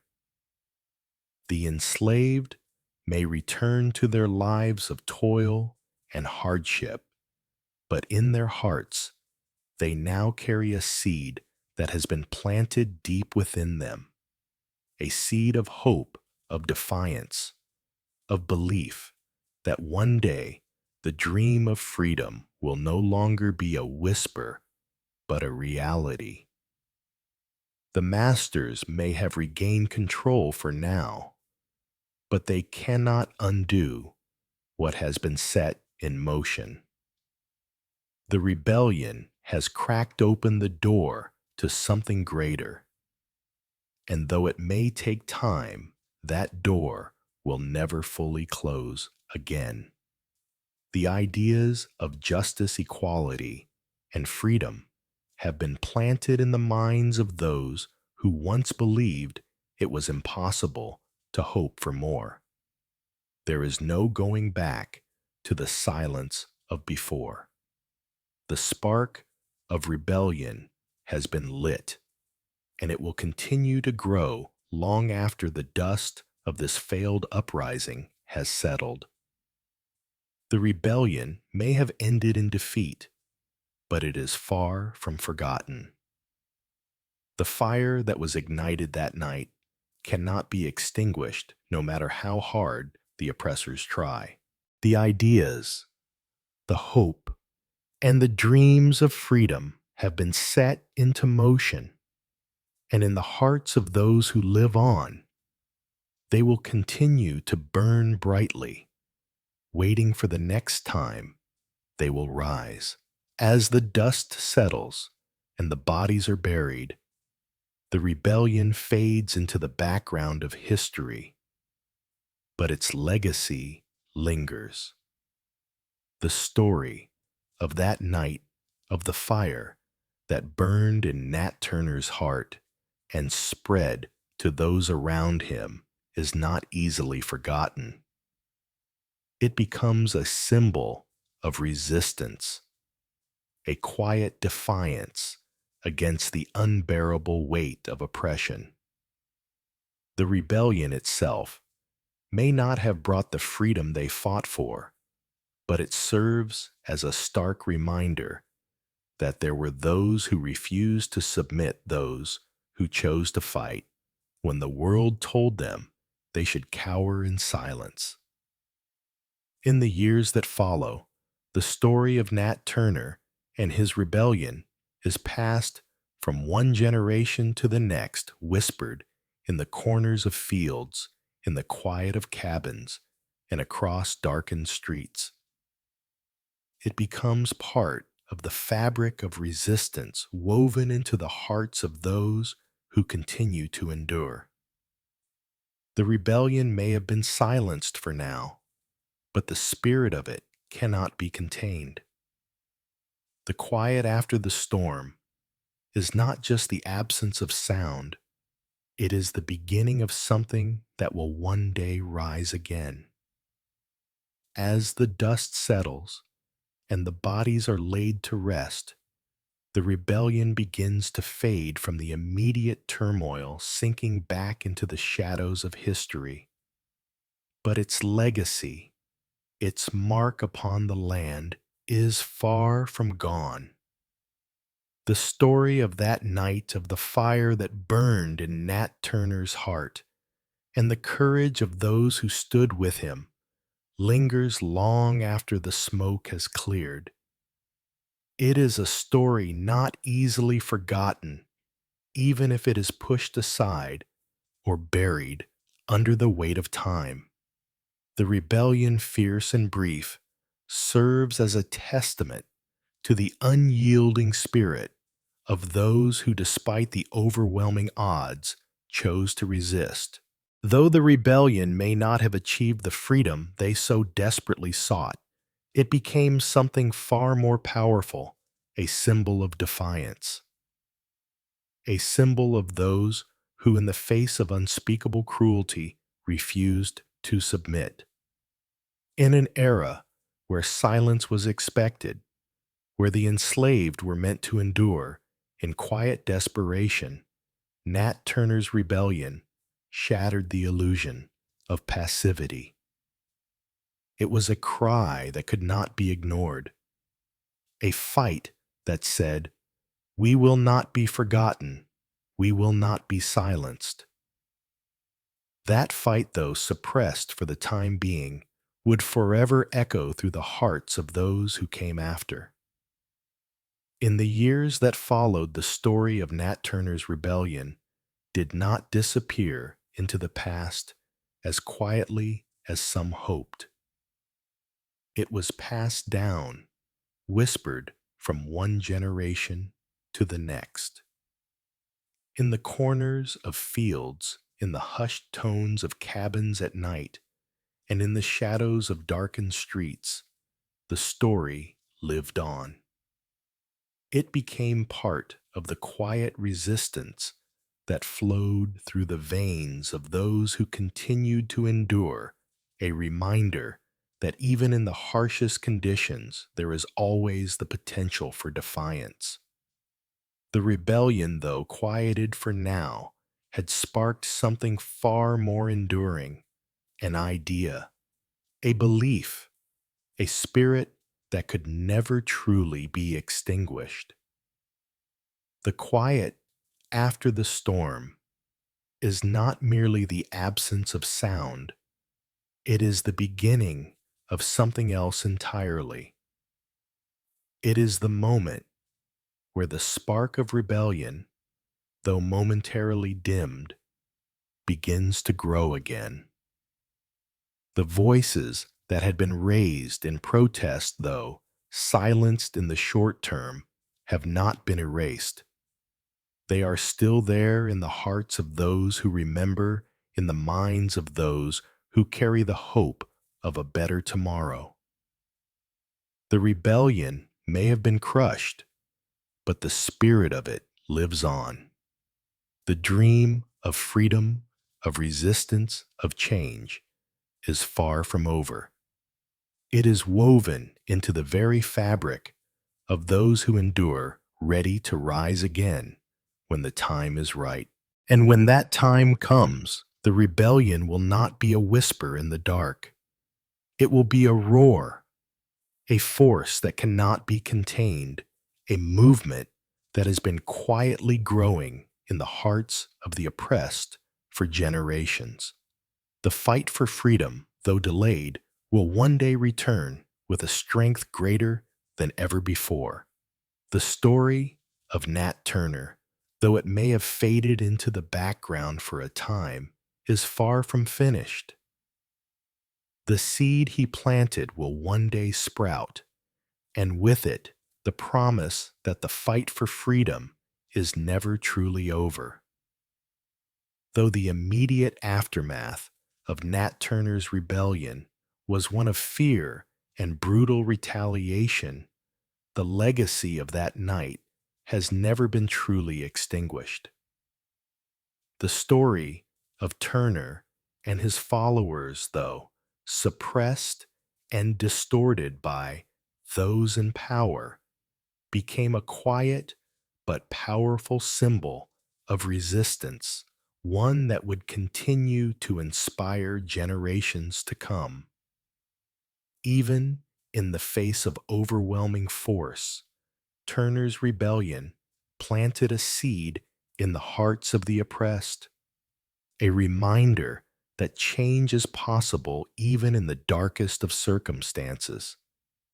In the years that followed, the memory of the rebellion was kept alive in the whispers of those who knew the truth, the enslaved people who had witnessed it firsthand, those who felt the spark of hope it ignited. The story spread like wildfire among those who longed for freedom, not just as a distant dream, but as something that could be achieved. It was not just a tale of bloodshed, but a story of defiance. A story that said, "We will not bow.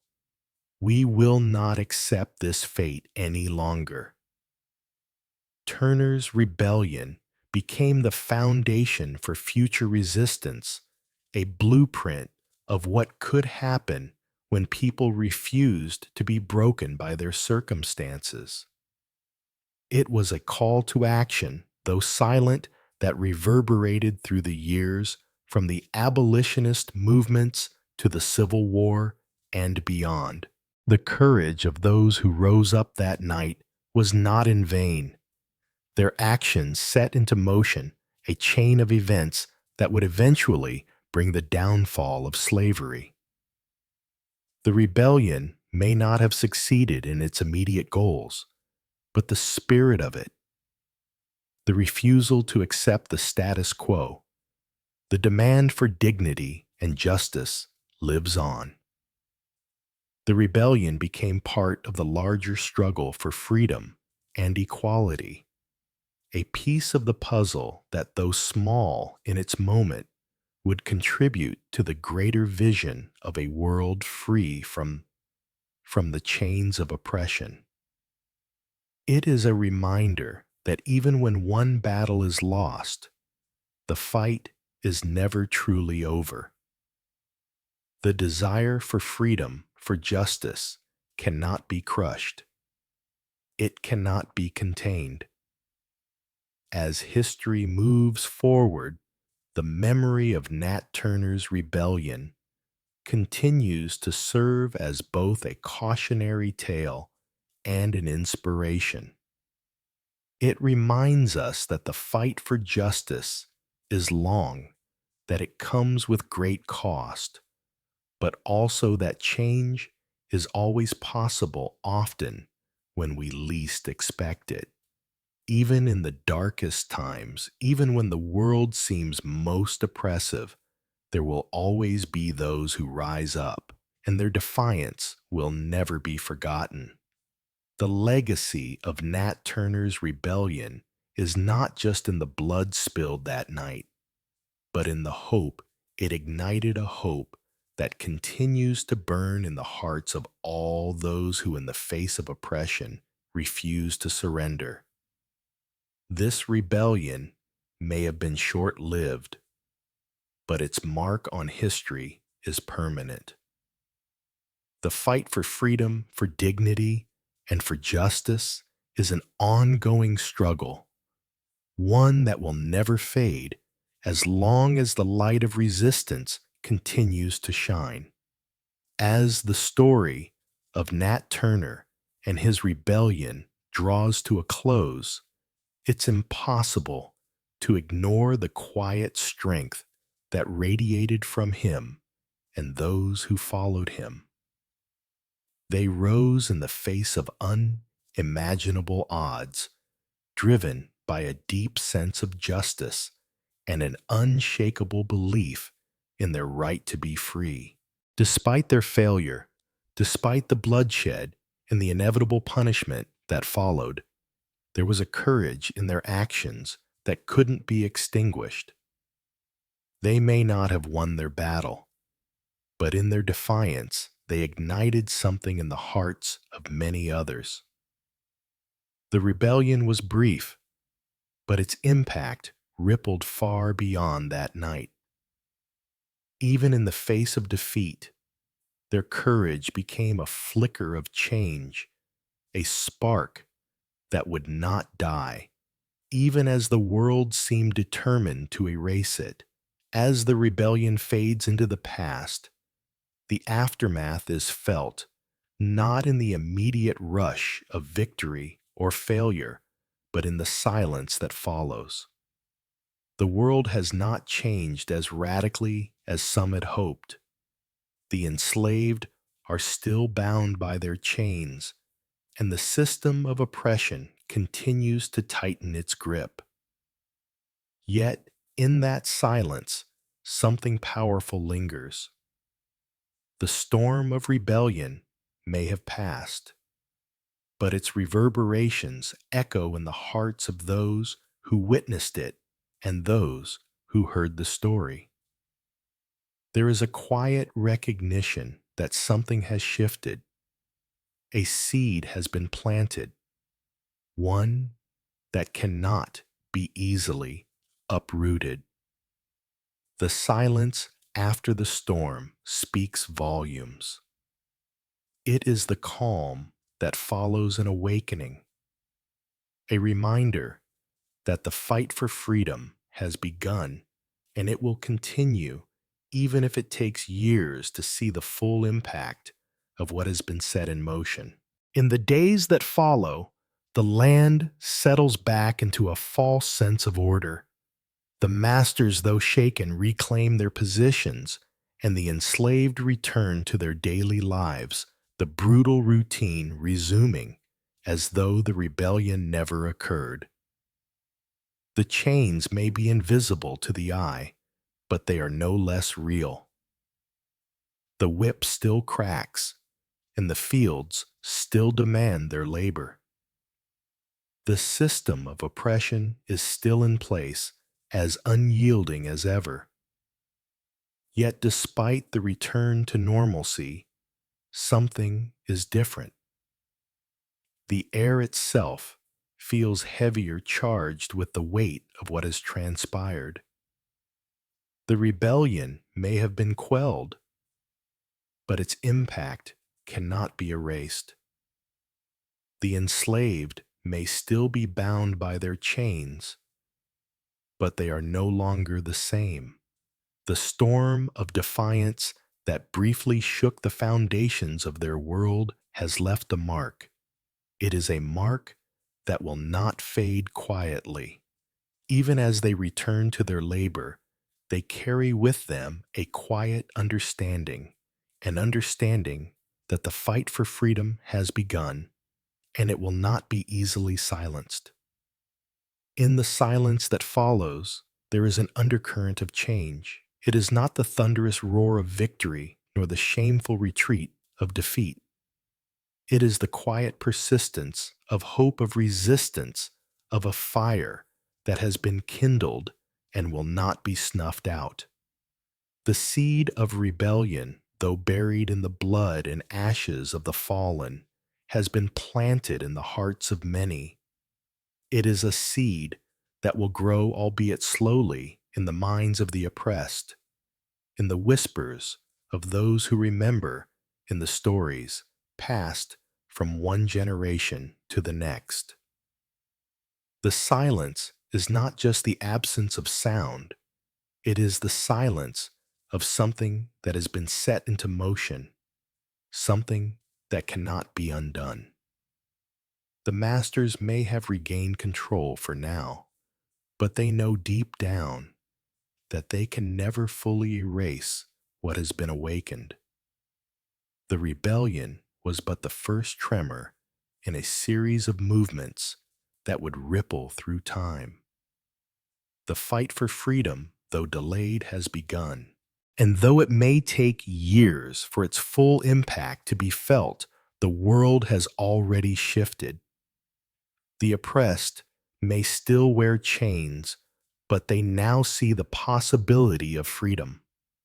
They now know in their hearts that it is not a distant dream, but something tangible, something worth fighting for. The silence that followed the storm speaks of things to come, the quiet before a wave of change that is inevitable. In the quiet aftermath, the hearts of the enslaved have been forever altered. The fight is not over. It has only just begun. The rebellion of Nat Turner, though crushed and buried under the weight of history, remains a dark chapter in the story of slavery. A chapter that cannot be erased no matter how hard the oppressors try. It is a reminder that even in the coldest, darkest moments of history, there are those who rise up, who refuse to accept the status quo, and who demand justice. The rebellion may not have brought immediate change, but it planted the idea in the hearts of many that resistance was possible. The legacy of Turner and his followers endures in the quiet reflection of their actions. The cold, harsh winters that followed were not just seasons of physical hardship, but also times of reflection when the dreams of freedom smoldered in the hearts of those who had nothing but their courage to keep them going. And though that dream was deferred for many years, it never truly died. The rebellion, like the courage of those who lived it, will never be forgotten.